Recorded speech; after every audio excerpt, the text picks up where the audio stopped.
Hello my YouTube family, వేడి వేడి దోశ తిందామా? టంటడా నా దోశ ఎలా వస్తుందో ఈరోజు. తనవంతా రాలే.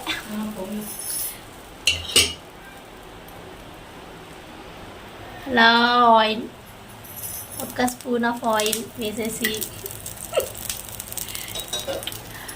వెయిట్ చేయండి, కాసేపు వేగుతుంది. అది ఈలోపు మా ఆంటీ వచ్చారు. వద్దులేదు, అది మటుకు వద్దు. వచ్చింది సగం. నేను మాత్రం బాగున్నాను, నేను నా ముఖంలో ఉన్నాను. రావాలమ్మా రావాలి, వేడి వేడి దోశ. చుక్కకూర పప్పు కాంబినేషన్, చుక్కకూర పప్పు, తిమ్మనం.